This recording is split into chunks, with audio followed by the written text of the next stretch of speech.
That's something that's not happening right now on the recording. The recording is just me and you. You Okay. see? You see? No, this makes I see. Oh, I say. Yeah, so this is the Hi, first one of these we're doing. hi, welcome to something which we've been at least talking about for the majority of probably 3, 4, 5 years now. At least, like, I mean, at least 2 years, at least since the pandemic and since we started streaming and everything. But we've had this idea for years, haven't we?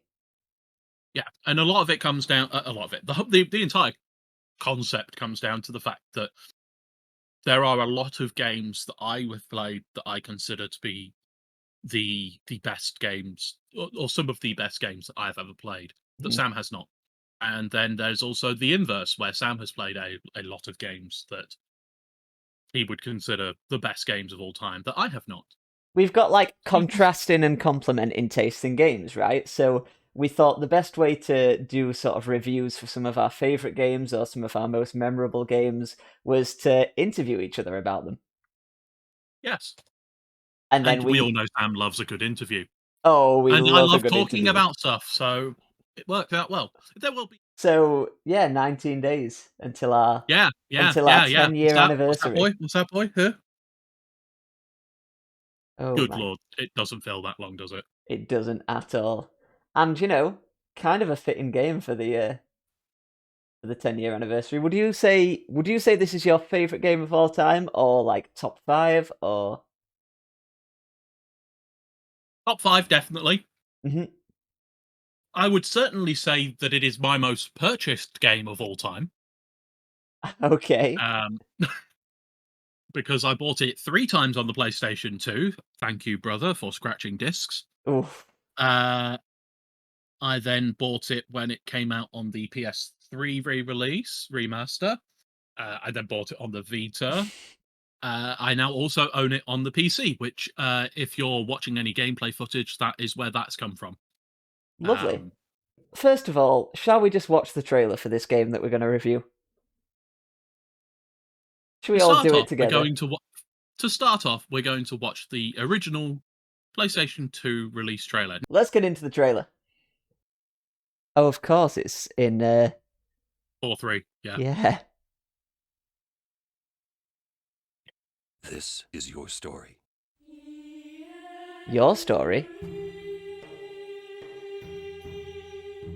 The player's story, or is he just addressing the character there? So the voiceover here is, I can't actually hear the voiceover, but it's Oren, a character that is, well, very important to the story, talking to the main character, who is Tidus or Tidus, depending on whether you pronounce it correctly or not, who is this blonde-looking chap here. This handsome boy. Yeah. I'm not going to talk too much over this, but that was the answer to the question that you were asking. Oh, she's a cutie.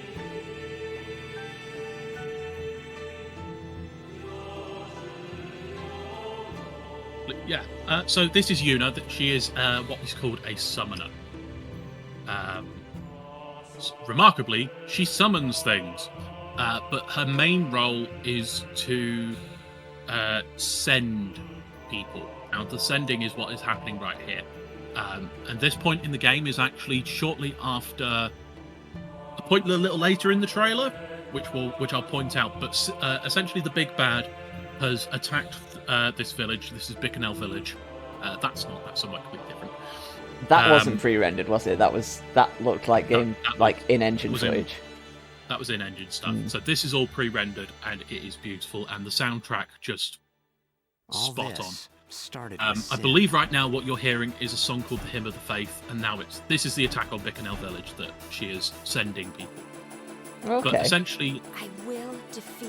Essentially, sin. the sending is her guiding the souls of the deceased to the far plane. I like this big fella. This That's big kind of tusky walrusy fella. So that's another thing that summoners do, is they can use what is called the Faith, which you see these little um, sparkly things that are coming off of people as they die. That's called the Faith. That is the souls of the deceased. Now, most souls get sent to the far plane, which is essentially to heaven. But some are donated, for lack of a better term, to summoners to as these summons. Let's take a step back, right? Give me the elevator pitch for this game. Not like to appeal to me, but just in general, like describe the basics of this game. You have to guide a summoner from the start of their journey to the end of their journey in their battle against sin, which is not a theoretical thing. It is a physical manifestation of all of the wrongdoing that people of Spira have done. So what I would say is that if you were to compare this trailer to any other Final Fantasy game trailer, you will notice a very distinct difference between them. Okay.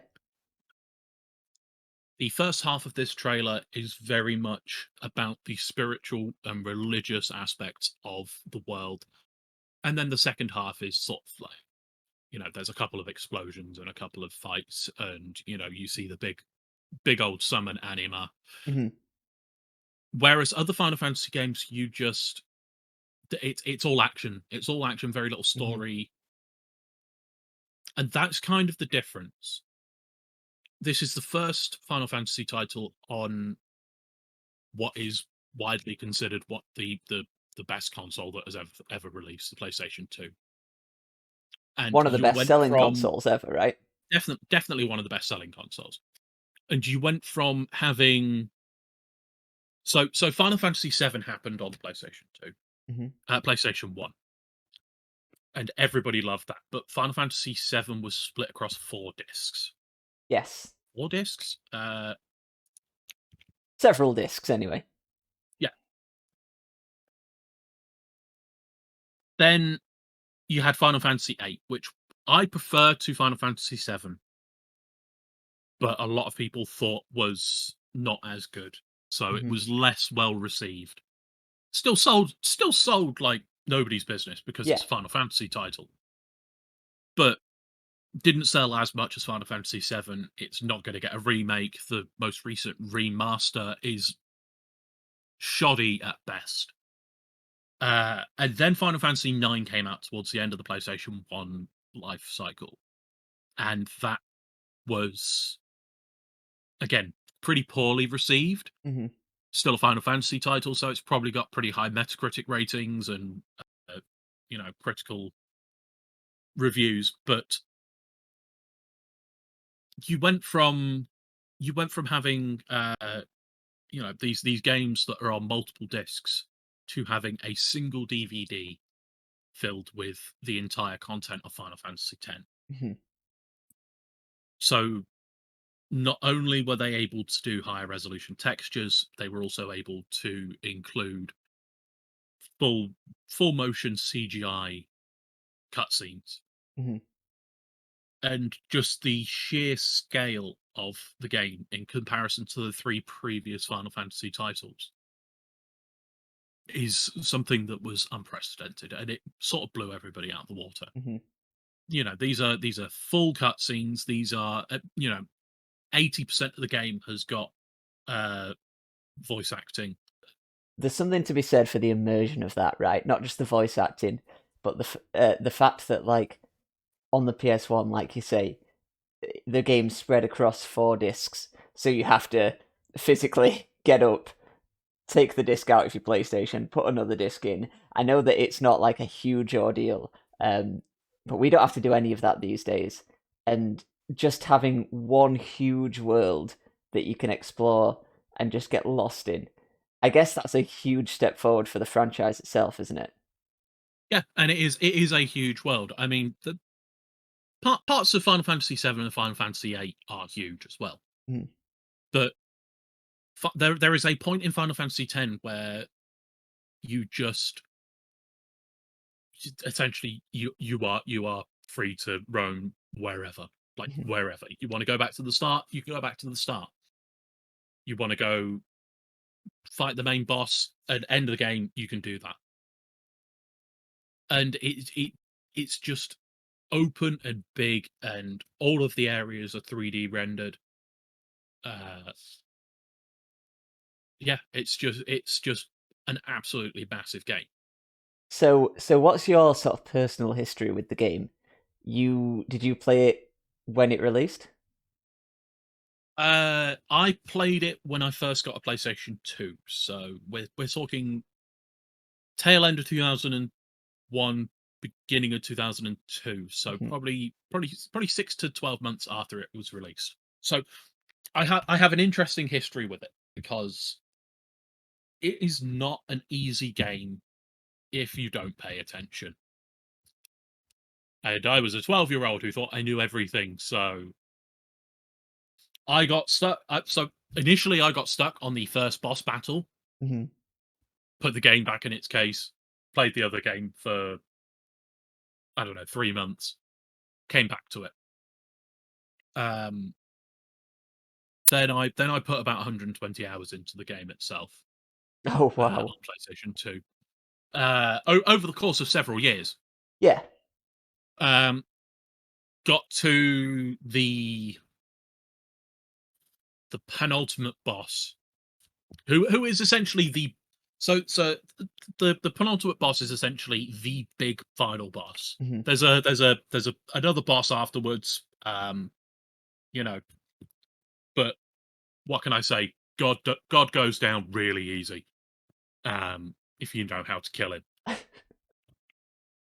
And You hear that, God? I could not get past the penultimate boss, uh, no matter what I did. And because of where I'd saved the game, I couldn't go back and level myself up more. Yeah, you couldn't go back and grind. You were stuck in an area where you couldn't grind. You had one way to go, and it was forward against this boss that you were completely stuck on. Yep, pretty much. So, did you ever finish the game back then? Then, On PlayStation 2, no, oh wow. not even since that point where I've done alternate playthroughs Mhm. and played on my PlayStation 2. No, I didn't get past that boss. That boss was and still is incredibly difficult. Mhm. Um, However, it does have one of the greatest boss battle theme tunes of all time. Final Fantasy are known Uh, for their incredible boss battle themes, aren't they? Final Fantasy X has one of the finest soundtracks on any game ever, I can believe and I it. can say that without any. I'm not exaggerating when I say that. Yeah. It's one of the things that draws me into the game is the soundtrack.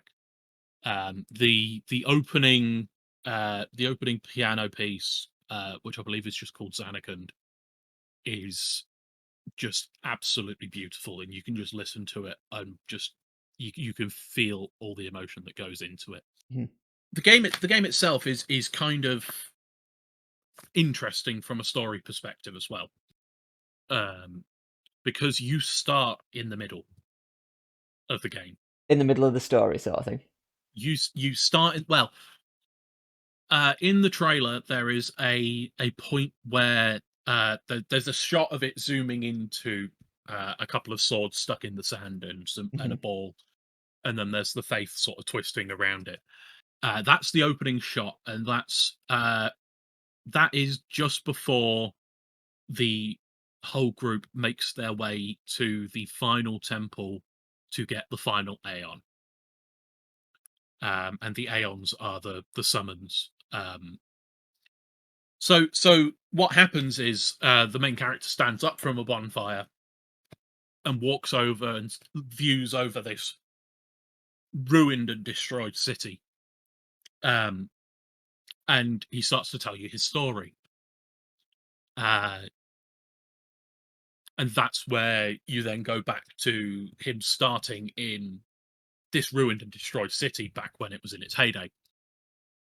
And from that point, you then play all the way up until the point where he's finished telling his story, and that's about halfway through the main game itself. And then you go off, you do the whole Xanagan stuff, and then you go and kill Sin, you know. But it's just this interesting, different way of starting a game. Yeah, And the starting it in the middle, and then you work your way up to that point as if that character's retelling that story almost, and then that's Yeah, about halfway, and then you go from there. It's almost like a really extended prologue, except instead of a prologue, it's literally half the game. the log. Yeah. Yeah, Log. and yeah, it's the log. It's not the prologue, it's not the epilogue, it's the log. Yep. Um there is there are a number of themes that go through the story as well. There's the theme of there is a very, very strong religious theme that runs through the whole thing. Mm-hmm. There is a very strong friendship bond that goes through the whole thing. Life and death, and good and bad, you know, all of those key things. But it's the main character coming to terms with the fact that he's not living in the shadow of his father. He's not the secondary person in this world, and that this is actually his story. Mm-hmm. You know, he decides what he gets to do, and it's yeah, it's a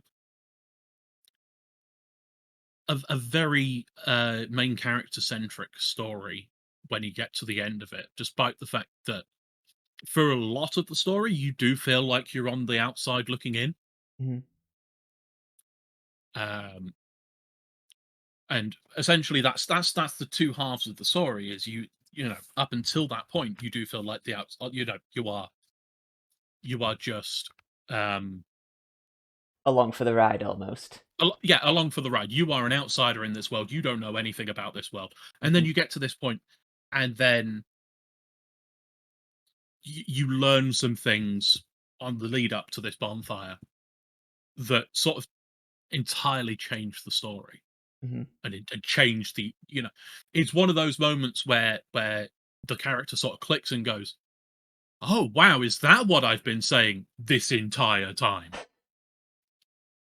And does it And change your perception of the game yes, as the player then?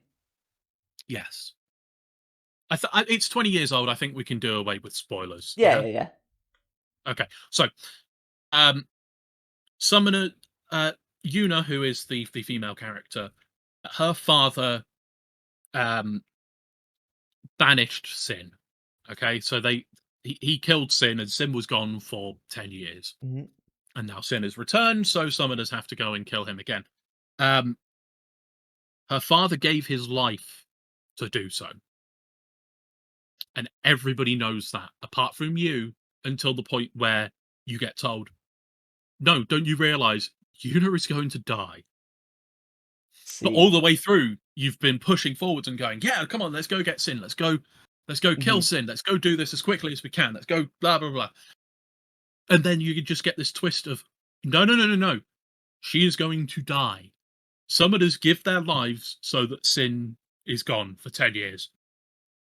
That's it. There is no hows and whys about it. You know, she Mm-hmm. is making the march towards her death.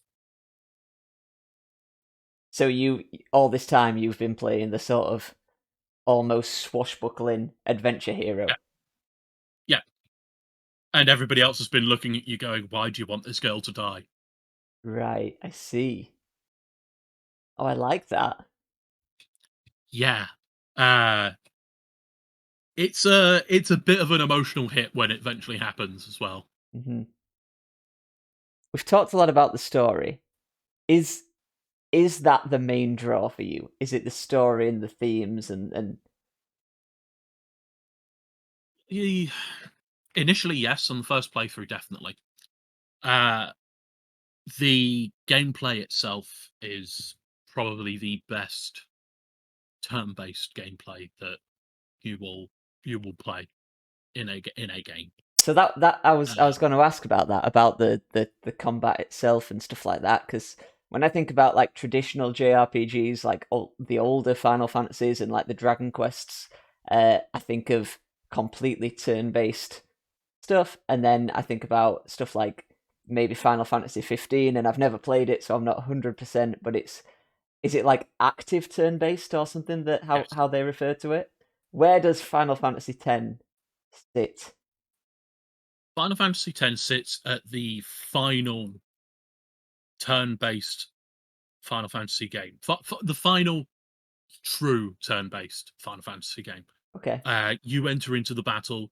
You are essentially you are ranked by speed Hmm. or agility. I think the actual stat is. Um, and on the right hand side, you have a turn list, and you go through the turn list. You can Hmm. delay people's turns. You can make yourself go faster to more turns. Um, and the difference between this and say something like Final Fantasy VII is the fact that the so Final Fantasy VII has a sort of like a turn based a turn meter that fills up faster the faster your character is. Hmm. And once that gets to its max, you then take your turn, regardless of if there's somebody waiting to take a turn or not. This is very much a case of if it is your turn, nobody else can do anything. Yeah. So there's a lot of strategy in that to try and you can look at the turns and say, okay, right, so I've got this turn. This character goes, then this character goes, then the enemy goes, and then this character goes. Hmm. I need to be able to make sure that my character stays alive from the bad guy's turn. So I need to make sure that I heal this person. Yeah. Do I do that with this person or this person, and then do the big damage with the person after the you know? So there's a lot of you know predictive strategy in there. Yeah. Um, It's always the which question. is It's always the is question with those sort of things. Is like say if there's two of your characters, then the enemy, then one of your characters. Do you say, okay, do I try and go for the kill with these two characters, and maybe risk them getting a big hit on me? Do I protect us so that they can't get a hit on me, and then slowly whittle away at them? The traditional yeah. JRPG combat. I mean, yes and no, because there's a lot of RPG systems where you can't have a turn again until everybody's had a turn. Hmm. Whereas this isn't that. Uh this is all affected by agility and spells and items. Hmm. Um and then you also have a special meter which fills up based on uh at least initially it's based on I think the amount of damage you take. But there Okay. are there are a number of different charge a number of different charge methods that you can unlock per character based on different Hmm. actions that they can take. So, for example, if I've got a white mage, I could then one of the options is I could set uh, the overdrive gorge to charge whenever they heal somebody. So it's not based on how much damage they're doing. It's based on how much they're healing somebody, Hmm. or it could be how much damage they're dealing, how much damage they're taking. Um, it could be to do with how many turns they're having. So if you've got a very quick character that is going to have a number of turns and do you know small but rapid damage, then you could set it to the number of turns rather than the amount of damage being done, so that you then get that big overdrive, which will then do massive damage. Hmm. Uh, or again, the 9 different characters have different overdrives.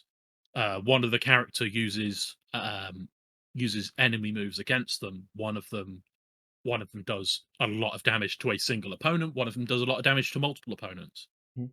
One of them can mix 2 items that you've got in your bag to create some sort of mega item. And based on the 2 items that you mix together, you could do damage to them. You could do healing to yourself, or you could do a sort of combination of the two, where it does damage to a single person and then that damage gets absorbed into the person who's doing the overdrive. And Okay. there's a lot of small little differences that make up that means that team makeup is very important. And you can only Mhm. have 3 characters on the field at a time out of the, is it 9? Yuna, Waka, Lulu, Riku, Tidus, Kimari, Lauren. Might be 7. Um, but you can only have 3 of them on the field at any one time. Mhm. So, you've got to decide, okay, well, do I want my white mage on the field? Do I want my physical attacker on the field? Do I want a magic user on the field? And each of them, at least initially, has their own strengths and weaknesses. Mhm. Where, but over the period of the game, using the upgrade system, which is called a sphere grid, which hopefully at some point in this gameplay that we're looking at, I will be able to demonstrate. Each of them becomes more rounded, and if you fill out the sphere grid correctly, then you can max out every single stat, and everyone's as good as each other at everything. And then it Okay. just comes down to the weapons themselves, which will each have their own abilities and do various things for the characters themselves. So you're telling me I could max out all the characters and then just choose my team based on cuteness, right? Yes, Wonderful. Sold. good luck. The original Final Fantasy X came out and was a real success, and Mhm. then the international edition came out in the international territories, um, where they were additions added in, and so the final boss, the penultimate boss that I was talking about earlier, which I Mhm. struggled to beat, uh, is one of the easiest bosses in the game. Oh, so the not the one you struggled against, but the one after that. No, the one I struggled against is one of the easiest bosses in the game. Oh, how does that work? There are other optional bosses that happen, throughout. So, um, as well as having the main story, there are also certain side parts that you can Mhm. do. One of which is, in each area you will get a certain selection of creatures. Now, once you get to an area called the Calmlands, which is a great big expanse of just destruction and green, um, there's a load of destroyed airplanes Mhm. in the ground, and then just everything is just overgrown with green because it's been years. And it's actually the site of the previous battle against Sid. Um, Which is why everything's destroyed, right? yeah, and why it's also called the Calmlands, because it's the land from which so when you defeat Sin, that period after you defeat Sin is called the Calm. Mhm. Um, and once you get to the Calmlands, you get access to an area of the game which is essentially it's a creature den, and they sell items which will allow you to capture the creatures that you're facing. Mhm. If you do the final damaging blow with one of those items, you will be able to catch up to 10 of each of these creatures. If you catch all of the one of each of the creatures in say the Calmlands, Mhm. then the creature posts will be like, "Hey, I think I can combine all these creatures so that you can fight them." And then they will combine the DNA of all of these Okay. fiends into one big old badass boss. Big old chunky boy. Yeah, there are a lot of areas, and then there are a lot of creatures in each of the areas. Mhm. 10 of each. If you get 10 of each, then you can do a big old bad version of that. If you get all of them in the area, then you can do a big old bad version for the area. If you get all of a certain type across multiple areas, you could do so. So there's there's a flying bird thing that looks like a bomb with like uh it's like a big old sphere, two big old dangly legs, and a big old neck with a Oh, beak. fantastic. Um, there's a number of different versions of those across all of the areas. Hmm. If you catch them, combine them, you can fight a big old one that has got 6 billion health and will kill you just by farting in your direction. This Um, sounds like either a completionist's dream or nightmare. I can't quite oh, it tell. is a completionist nightmare because those are not even the hardest bosses. The Okay. hardest the hardest boss is a boss called Penance. I'm starting to see some of And the themes of this game, defeating yeah, sin, yeah, defeating penance. yeah. Um, Penance is a boss that you can max out all of your attack, defense, and everything stats, and then pump everything else into HP, and it can still two hit you. Oh my god. And then it's also immune to a number of status conditions and Hmm. all of this. And it is one of the hardest battles that you will ever do in any game ever. So how do you fight against something like that? You've Because got I'm to you've got to be you've got to be clever. You've got to use buff spells. You've got to use you've got to speed yourself up so you have more turns than it. And essentially, it's just about whittling it down whilst keeping yourself alive. Mhm. You have to know what buffs and nerfs to put on different items that you have, and just get lucky. Mhm. Essentially, it is tough. I have never beaten it. Really? Uh, I've only ever fought it once, and I was not prepared. I didn't even get a move. Oh wow. I didn't get a move. It just went, uh, you are small, smoosh. I always think Pokemon should do something like that.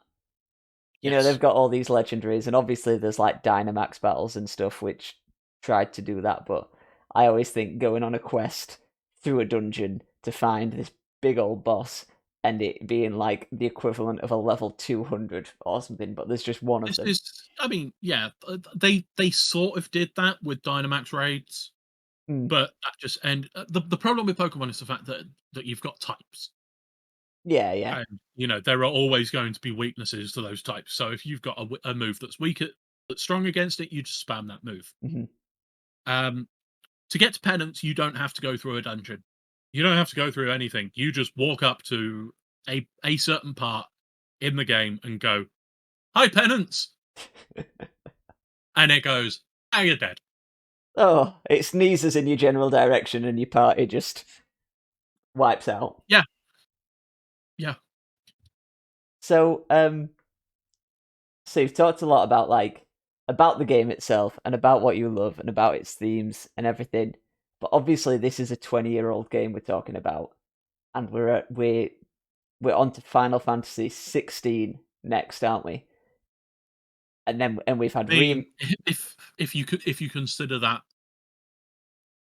the 16th Final Fantasy, that is because obviously I Final was a Fantasy X was the first title that spawned a sequel. Yeah, there's 10 and 10-2, and then there's 3 13 games, and there's 7 Remake, which is its own series now. So there's Yeah, there's sequels there's numbered sequels to numbered sequels, which is crazy. Final Fantasy X would be top five for most people. Hmm. It's probably top one in terms of memeability because there is a certain scene that in the English language version is so cringeworthy it hurts. Um, the original release had a number of issues with it as well, where specifically one boss battle that you get to towards the end, um, there is I think it's 10.5 minutes of a cutscene, unskippable, that just Oof. launches you straight into a very difficult boss battle, which if you're not prepared for it, will wipe you out. And then you have to go back and watch that same 10.5 minute cutscene and then watch it again and watch Hmm. it again. And it is considered at that point in the game one of the hardest it is there's a definite curve to difficulty, and it's one of these steepest jumps between previous boss battle to present boss battle that there is in the game, with a 10-minute cutscene beforehand that on the PS2 version you cannot skip. That's great, isn't it? That's such a that's such a relic.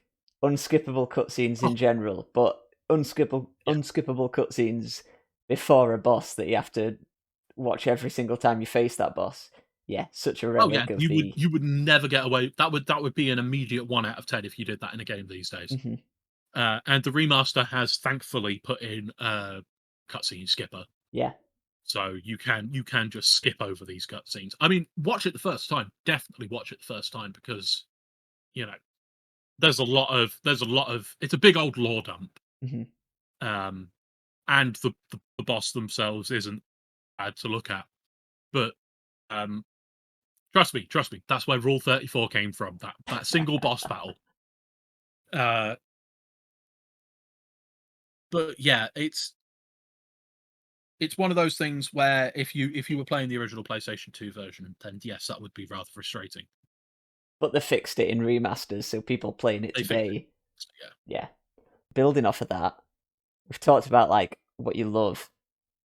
What are some of the flaws? So that would definitely be a flaw in the original PlayStation 2 version. Hmm. The place where I got stuck in a constant loop of moving forwards, fail at the boss battle, move forwards, fail at the boss battle, never Hmm. have a chance at leveling up. That is no longer in the game either. In the remaster, they've removed that save point. Because essentially that's a soft lock, isn't it? No, because if so I got very close to defeating that boss. It's it's not a soft lock because you can beat the boss. You have to get everything perfect Mm. and hope that RNG doesn't, mess you up. But it's almost as close to a soft lock as you can get if you do go in Yeah. underleveled, and yeah. Yeah. Uh so yeah, and then some of the voice acting moments are a little bit cringy. Uh Are they a little bit 2001 translated from an anime game? Well, not an anime game, but a no, JRPG. no, Cringy. these are like proper just bad. Mm. Um the voice acting overall is fantastic, and there are some real names in the voice acting cast as well. Um, there are definitely difficulty spikes where if you're not prepared, then you will get flattened.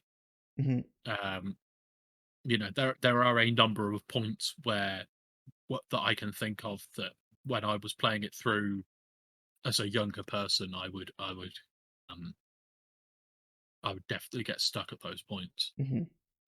Playing it through as an older person, knowing these things are coming, uh, so playing it through on the remaster on the PlayStation 3, I killed that penultimate boss first time, and I was so angry. Isn't that just the way? Yeah, Ain't that it just was the it way? was this. Oh, I'm going. I sat there for a long time, going, "Am I ready for this boss? Am I ready for? I'm gonna go. I'm gonna go. I'm gonna go. I'm gonna see how close I can get to killing Hmm. it." Did it first time. Hmm. I was like, "Oh, okay. I guess I'm completing the game now." I've done that with bosses, even like not even like you say, with like maybe a decade in between, or whatever it might have been. I've done that on bosses where I'm just trying and trying and trying for hours, it seems like, and I put the game down, and the next day I come back to it and just wipe the floor with it. It's the Souls-like experience, isn't it? Oh yes. So how did it feel once you? Was it a frustration that you'd never done it before, or was it just a?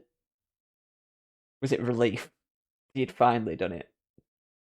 No, it was definitely a, "Oh, so that's what happens when you play the game correctly, and you don't run away from encounters and just kill everything, even if they are tiny." Mhm. Mhm. because there was very much a that sort of aspect to my original playthrough on the PlayStation. It was the I can't be bothered dealing with these tiny critters. I'm just going to run from the battle. Of course, like Whereas, when I was playing Pokemon as a kid, mainly because this is how my brother played it as well. I'd run from most wild encounters, and I'd avoid trainers when I could. When they were rotating on the overworld. You do that as kids, don't you? yeah, and then doing it in the remaster, it was a case of, okay, yeah, no, I'm going to kill this thing. I want the sphere. I want the sphere experience. Give me the sphere experience so I can get my next level up. And yeah, it just turned out that when I eventually got to that point in the game, I was the right level to be killing things. Hmm. And these days, even more so, I get to that point earlier and earlier on, because I know what there is to do in the world, and I'm more than happy to do those things whilst I'm there, rather than coming Hmm. back when you get the freedom to go wherever you want. Donkey talks about this in his Dragon Quest XI review. He says about He says that there are no random encounters, and it's all overworld encounters, and you can pretty much skip all of them if you want, and the game doesn't punish you for it. And he says this until about 2/3 of the way through, where he hit a brick wall and he had to go back and grind. Do you think that's a flaw in the JRPG experience?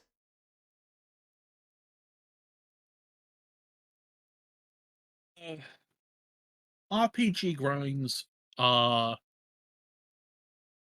or were, no, are, so it's an interesting one. They sort of went out of style. Hmm. Sorry, sort of towards the end of the PS2 era, and then all the way through the PS3 era, outside of things like Demon Souls and Dark Souls. Hmm. That there wasn't really this element of grinding. It was more a case of the world scale to your level, so that you were always fighting at the right level. Hmm. But it seems to be coming more and more back into things, especially with roguelites, where you do have to grind to push further on. Hmm. But I've just got one more question, Dan. Okay. I've got one more question for you. Knowing me, knowing my taste in games, what's the one thing you would say to convince me to play Final Fantasy X? There is a character who has a dress that is made out of 100% belts.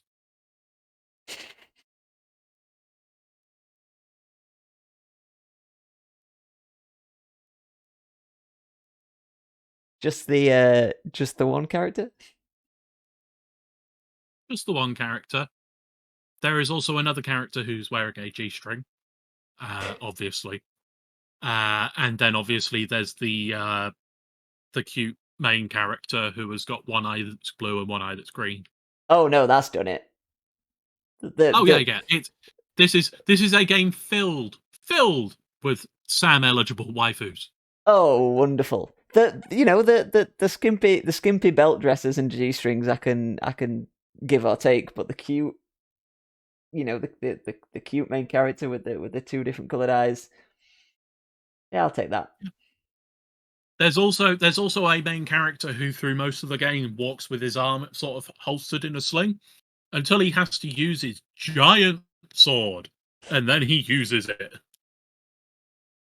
Yeah, so very anime. I love it. Oh, it is 100% Japan. Oh, fantastic. I think I think that's all I've got for questions. Is there anything you wanted to say to wrap it up? If you are going to be playing the game, I would definitely recommend uh, one of the remastered builds, either uh, something or something. You can generally pick it up for about 20 quid either on PlayStation or Xbox Store or on Steam. It is worth sticking with, and even though I have mentioned a couple of plot points, there is more than enough story in there to keep you hooked. I mean, we didn't even go into the whole overarching pseudo Christian religion that's in there, No. which is just quite simply one of the best interpretations of uh, man versus religion that you will ever see. Should we wrap it up? Yes. Please subscrizzle. Yes. So press. I'm pointing towards the subscribe button here. Okay, press that, Is that where and it Sam is? is now going to. That's where it is, right Okay, here. okay. And then Sam is now going to point towards the bell, which you should click so that you get a notification whenever we The post a new bell's video. definitely down there. I think the subscribe button might be down there as well, but subscrizzle, No, no, no. blizzle. The subscribe button's right here. It's right here. Okay, if you say so. I mean, if it's not, then you'd blame the editor. So I see what he's doing. I'm making more work for you. Right, subscribe if you like this. Leave us a like if you like it. Leave us a dislike if you dislike it. Leave us a comment if you comment it. Leave us a comment if you comment it. What do you think of Final Fantasy X? Have you played it?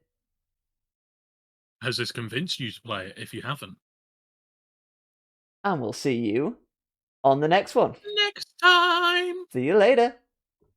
Bye. Ba-dum, ba-dum. Rosie's just showing her face. Red. She's like, Violet is a blue. She's like, "Ooh, you're done." I heard the outro playing. Does that mean you're finished?